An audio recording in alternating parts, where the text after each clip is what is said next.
Hello বন্ধুরা, তোমরা সবাই কেমন আছো? মিষ্টি কথা চ্যানেলে তোমাদের আবারও অনেক ওয়েলকাম জানাই। তো চলে এসেছি একটা বিয়েবাড়ির ব্লগ নিয়ে। তোমরা হয়তো ভাবতে পারো এখন বিয়েবাড়ি না, এই বিয়েবাড়িটা কিছুদিন আগেই হয়ে গিয়েছিল, বাট আমি তোমাদের সাথে শেয়ার করে উঠতে পারিনি কিছু সময়ের অভাবের জন্য। তো এই বিয়েবাড়িটা ছিল নন বেঙ্গলি। তো দেখো বিয়েবাড়িতে আমরা চলে গেছি। বিয়েবাড়িটা না ছিল আমাদের পাড়ার মধ্যেই। আর এই হলো ব্রাইড আর গ্রুম। তখন ওদের ফটো সেশন চলছিল, মানে রিং এক্সচেঞ্জ করছিল ওরা একে অপরকে। তো দেখো খুব মিষ্টি লাগছে দুজনকে। আর আমরা তখন যাই ওদের গিফট দিতে। তো গিফট দিতে যাবো তখনই দেখছি যে ওরা ফটো সেশন করছে, তাই আমরা একটু ওয়েট করে যাই। তো ফটো সেশন হয়ে যাওয়ার পর আমরা ওদেরকে গিফট দিই, তারপরে আমরা চলে যাই খেতে। আর যেহেতু পাড়ার মধ্যেই সমস্ত পাড়ার লোক গিয়েছিল, আর আমাদের এখানে তো সমস্ত মানে বেশিরভাগটাই নন বেঙ্গলি, বুঝতেই পারছো। তো দেখো আমরা গিফট দিই, তারপরে খেতে চলে যাই। তো এই যে আমি রেডি হয়েছিলাম এরকমভাবে, আমাকে দেখতে কেমন লাগছে প্লিজ কমেন্টে জানিও। আর পাশে ছিল হাজব্যান্ড। হাজব্যান্ড তো খেলা নিয়ে ব্যস্ত, যেহেতু পাড়ার বিয়ে বাড়ি একটু লেট করে গিয়েছিলাম। ওই যে মা পাশে বসে আছে, বাপি যায়নি, কারণ বাপি কোনো অনুষ্ঠানে সেরকমভাবে যেতে পছন্দই করে না। তো দেখো আমরা তখন খেতে বসে পড়েছি।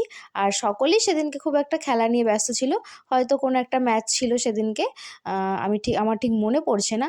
আর এখানে দেখো এই সমস্ত পাড়ার লোকেরা, এরা হচ্ছে আমার পাড়ার দাদা বৌদি, এরা সকলেই আমার চেনা, তাই ওদেরকে একটু ভিডিওতে নিচ্ছিলাম। ওরা বলছে তোরা খেতে বসে পড়লি, আমাদের ডাকলি না, এরকম একটা ব্যাপার। আর এই যে দেখছো এ হচ্ছে যাদের বিয়ে বাড়ি হচ্ছে তাদের বাড়ির ছোট ছেলে, মানে যার বিয়ে হলো তার ছোট ভাই। তাই আমরা বলছিলাম তোমাকে দেখতে দারুণ লাগছে।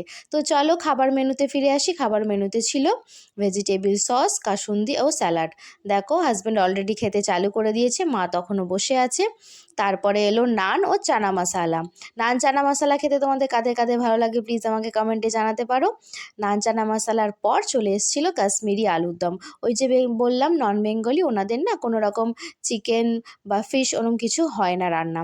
আর ছিল ফ্রাইড রাইস আর কড়াই পনির।